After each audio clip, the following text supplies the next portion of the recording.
শাফিন, আপনার কাছে আমরা শুনছিলাম এর আগে ছাত্র এবং প্রার্থীদের কথা। এখন আসলে নিশ্চয়ই সবাই ফলাফলের অপেক্ষায়। কি পরিস্থিতি বাইরে? উৎসুক শিক্ষার্থী বা প্রার্থীরা এখনো নিশ্চয়ই আপনার আশেপাশেই আছেন। কি বলছেন তারা, কি করছেন, কিভাবে সময়টা কাটছে একটু বলবেন?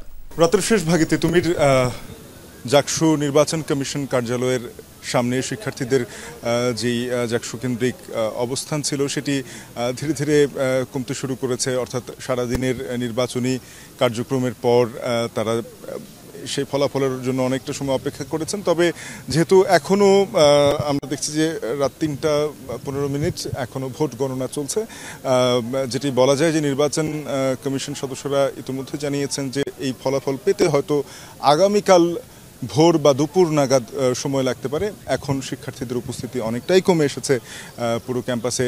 যারা আবাসিক শিক্ষার্থী রয়েছেন, জাহাঙ্গীরনগরের বেশিরভাগ শিক্ষার্থী আবাসিক, তারা হলে ফিরে গিয়েছেন অনেকেই। গণমাধ্যম কর্মীরাও কিছুটা সময় বিশ্রাম নিয়ে নিচ্ছেন। তবে এখনও কেউ কেউ আছেন এবং বিচ্ছিন্নভাবে শিক্ষার্থীরা ক্যাম্পাসের বিভিন্ন জায়গায় আসলে অবস্থান করছেন। এদিকে জাকসু নির্বাচন কমিশন কার্যালয়ে আমরা দেখছি যে এখনও কিছু শিক্ষার্থী সিনেট হল, যেখানে ভোট গণনা চলছে, সেই সিনেট হলের সামনে তারা এখনো দাঁড়িয়ে আছেন। ভেতর থেকে মাঝে মাঝেই আসলে সেখান থেকে যারা কমিশন সদস্যরা রয়েছেন, রিটার্নিং কর্মকর্তা সহ যারা রয়েছেন, তারা বারবার বেরিয়ে আসলে শিক্ষার্থীদেরকে বলছেন যে আসলে ফলাফলের যে সময়টি সেটি আরও কিছুটা সময় অপেক্ষা করতে হবে। অর্থাৎ সেটি হয়তো ভোর পেরিয়ে যাবে বা দুপুর নাগাদ হতে পারে, এরকম কথাগুলো তারা বলছেন। পুরো ক্যাম্পাসে আইন শৃঙ্খলা বাহিনী আমরা দেখেছি যে সকাল থেকে উপস্থিতি ছিল। জানেন যে ১২০০ পুলিশ সহ যৌথ বাহিনীর বা স্ট্রাইকিং ফোর্সের থাকার কথা ক্যাম্পাসে। তো সেখানে আসলে পরবর্তীতে আমরা দেখেছি যে যখন নির্বাচনে বেশ কিছু জায়গায় ত্রুটি এবং অনিয়মের অভিযোগ করেছেন কোনো প্রার্থী এবং প্যানেল থেকে, তো তখন আমরা দেখেছি যে নির্বাচনে কেন্দ্রিক একটি জটিলতা তৈরি হতে পারে এমন আশঙ্কা থেকে আইন শৃঙ্খলা বাহিনীদের সদস্যদের পরিমাণ বাড়ানো হয়েছে। মোট ২৫০০ আইন শৃঙ্খলা বাহিনীর সদস্য, বেশিরভাগ পুলিশের সদস্য, ২৫০০ জন পুলিশের সদস্য এখানে উপস্থিত আছেন। এছাড়া যৌথ বাহিনীর আরও বেশ কিছু সদস্যের উপস্থিতি এই ক্যাম্পাসে রয়েছে। তবে শিক্ষার্থীদের আনাগোনা অনেকটা কমে এসেছে। এখনও অনেকেই অবস্থান করছেন। তারা আসলে যেহেতু এটি একটি উৎসবের দিনই ছিল, জাহাঙ্গীরনগর বিশ্ববিদ্যালয়ের জন্য ৩৩ বছর পর ক্যাম্পাসে ছাত্র সংসদ নির্বাচন হচ্ছে। তো শিক্ষার্থীরা সেই বিষয়টিকে উদযাপনের লক্ষ্যেই কেউ কেউ সারা রাতব্যাপী আসলে জেগে আছেন। অনেকেই রাতের যে খাবার, সেই খাবার খাওয়া থেকে শুরু করে বন্ধুদের সাথে একটু আড্ডা দেওয়া, এই কাজগুলোর মধ্য দিয়ে এখন আসলে তাদের যে অপেক্ষার সময়টা আছে সেটা পার করছেন। এবং এই অপেক্ষা আরও দীর্ঘ হবে সেটা বলাই বাহুল্য, কারণ ইতিমধ্যে আসলে নির্বাচন কমিশন সদস্যরা সেটি আসলে জানিয়েছেন, নিশ্চিত করেছেন। আমরা যেটি দেখেছিলাম যে ফলাফল গণনা শুরু হয়েছে রাত প্রায় ১০টার দিকে, এবং সেই ১০টার দিকে ফলাফল গণনা শুরু হওয়ার পরে আমরা দেখেছি যে রাত ১টা পর্যন্ত মাত্র ৩টি কেন্দ্রের ৩টি হলের ফলাফল আসলে গণনা শেষ হয়েছে, এমনটা তারা জানাচ্ছিলেন। যদি সেগুলো আসলে ফলাফল জানানো হয়নি, তারপরে তারা বলছিলেন যে এই গণনাগুলো শেষ হয়েছে। তো সেখান থেকে বলা যায় যে ২১টি কেন্দ্রের ফলাফল, এবং এই ফলাফলগুলো জানেন তুমি যে শিক্ষার্থীদের এবং প্রার্থীদের একাংশের একটি দাবি ছিল যে ওয়েমার মেশিনে এই ফলাফল গণনা করা যাবে না। তারা বলছিলেন যে ম্যানুয়ালি, অর্থাৎ হাতে গণনা করা হবে। তো এ ধরনের একটি দাবির পরিপ্রেক্ষিতে কমিশন সিদ্ধান্ত নেয় যে হ্যাঁ, তারা হাতেই আসলে সেই ভোটগুলো গণনা করবেন, এবং এই গণনা প্রক্রিয়াটি কিন্তু পুরোপুরি হাতে হচ্ছে। প্রথমে আমরা দেখেছি যে ব্যালটগুলো এসেছে বিভিন্ন কেন্দ্র থেকে, সেগুলো সর্টিং করা হয়েছে। এরপরে সেই ব্যালটগুলো আলাদা করার পরে আসলে রিটার্নিং কর্মকর্তা যেই কেন্দ্রের ছিলেন, সেই রিটার্নিং কর্মকর্তার উপস্থিতিতে এবং প্রার্থীদের পোলিং এজেন্টের উপস্থিতিতে সেই ফলাফলগুলো আসলে সেখানে গণনা হয়।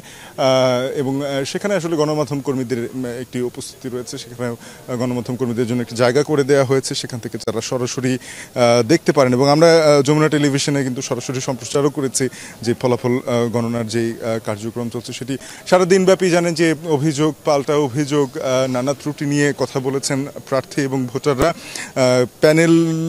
পূর্ণ প্যানেলে ভোট বর্জনের ঘোষণা দিয়েছে ছাত্রদল সহ বাম জোটের বেশ কয়েকটি প্যানেল, এবং তারা যেই দাবিগুলো তুলেছেন বা অভিযোগগুলো তুলেছেন, তারা মূলত বলছেন যে নির্বাচন কমিশনের পক্ষপাত দুষ্টতা সহ আরও বেশ কিছু ত্রুটি তারা লক্ষ্য করেছেন, এবং এই নিয়ে তারা আসলে লিখিত অভিযোগ দেয়া থেকে শুরু করে তারা ভোট বর্জন পর্যন্ত ঘোষণা দিয়েছেন।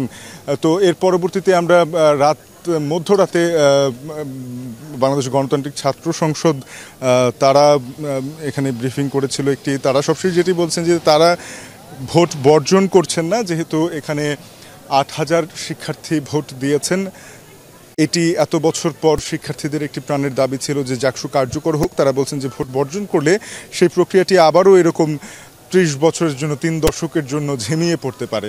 তো এই জন্য তারা আসলে বর্জন করছে না, কিন্তু তারা আঙুল দিয়ে দেখাতে চেয়েছেন যে ত্রুটিগুলো নির্বাচন কমিশনের ছিল। তারা সেখানে বেশ কিছু অভিযোগ এনেছেন। সেখানে একেবারে শেষ মুহূর্তে পোলিং এজেন্ট দেওয়ার বিষয়টি, অর্থাৎ নির্বাচনের ভোটের ঠিক আগের রাতে পোলিং এজেন্টের বিষয়টি জানানো হয়েছে প্রার্থীদের। সে সময় প্রার্থীদের পোলিং এজেন্ট বাছাই করার একটি কঠিন বিষয় বা কষ্টসাধ্য বিষয় হয়ে গিয়েছিল। কেউ পোলিং এজেন্ট বাছাই করতে পারেননি। আবার আরও একটি অভিযোগ যে রিটার্নিং কর্মকর্তা যারা রয়েছেন, রিটার্নিং কর্মকর্তাদেরকে আসলে জানানো হয়নি যে পোলিং এজেন্ট থাকবে কি থাকবে না। সব কেন্দ্রে সেটি জানানো হয়নি। তো কিছু কেন্দ্রে এ কারণে সকালবেলা যখন ভোট গ্রহণ শুরু হয় ৯টা বাজে, তো এই ৯টা থেকে ২ ঘন্টা ব্যাপী আসলে কোনো কেন্দ্রে পোলিং এজেন্ট ছাড়াই ভোট গ্রহণ প্রক্রিয়া হয়েছে, যেটি নিয়ে তারা আসলে প্রশ্ন তুলেছেন নির্বাচনী আচরণবিধি নিয়ে। অনেক প্রার্থী বা অনেক প্যানেল সমর্থনে প্রচারণার ক্ষেত্রে নির্বাচনী যে আচরণবিধি রয়েছে সেটি মানা হয়নি বলেও তারা অভিযোগ করেছেন। একই ধরনের অভিযোগ এনে কিন্তু এর আগে আমরা বলছিলাম যে 4টি প্যানেল ভোট বর্জনের ঘোষণা দিয়েছেন। তবে বাকছাস আসলে সেই ভোট বর্জনের সেই ঘোষণাটি দেয়নি। তারা বলছে যে নির্বাচনটি ত্রুটিপূর্ণ হলেও এই নির্বাচনটির প্রয়োজন আছে, যেহেতু এটি একটি গণতান্ত্রিক চর্চার শুরু, এবং যারা ভোট বর্জন করেছেন তাদেরকেও আসলে বাকছাস সহ আমরা সাধারণ শিক্ষার্থীদের সাথে যখন কথা বলছিলাম তারাও সেটিকেও স্বাগত জানিয়েছেন। তারা বলছেন যে এটিও একটি গণতান্ত্রিক প্রক্রিয়া, এবং এখানেও আসলে সেই জায়গাটি থাকা দরকার যে কেউ যদি মনে করে যে নির্বাচনে ত্রুটি রয়েছে সেটি বর্জন করতে পারেন। এটিও তার একটি গণতান্ত্রিক অধিকার বলে শিক্ষার্থী এবং বাকছাসের যে প্রার্থীরা রয়েছেন তারাও আসলে এই বিষয়গুলো বলছিলেন। তো এখনো পর্যন্ত আসলে ক্যাম্পাসের যে পরিস্থিতি আমরা দেখাচ্ছিলাম যে শিক্ষার্থীদের বেশিরভাগই আসলে হলে ফিরে গেছেন। তবে শিক্ষার্থীদের কেউ আসলে এই রাত তারা স্মৃতিতে ধারণ করতে চান, এবং সে কারণেই আসলে আপনারা এখনো দেখছেন যে ক্যামেরায় যে কেউ আসলে শিক্ষার্থীদের হল ছেড়ে এসে তারা এই জাকসু নির্বাচন কমিশন কার্যালয়ের সামনে পাটি বিছিয়ে সেখানেই খাবার দাবার খাচ্ছেন, সেখানেই বন্ধুদের সাথে আড্ডা দিচ্ছেন, এবং তাদের এই যে অপেক্ষার সময়টি তারা আসলে বন্ধুদের সাথে একটি ভালো স্মৃতি হিসেবে ধরে রাখার জন্য এই রাত জাগা পাখির মতো জেগে আছেন। এবং রাতের পরে যেহেতু ভোর, এবং ভোর কিংবা ভোরের আরও কিছু পর দুপুরবেলা আসলে এই নির্বাচনের ফলাফল যখন আসবে তখন ক্যাম্পাস নিশ্চয়ই আরও একবার সরব হয়ে উঠবে এই রাতের নিস্তব্ধতা ভেঙে। তো এখনো পর্যন্ত আসলে ভোট গণনা চলছে সিনেট হলে, এবং ক্যাম্পাসের ছিল এই পরিস্থিতি। তিতুমির, যাব আপনার কাছে।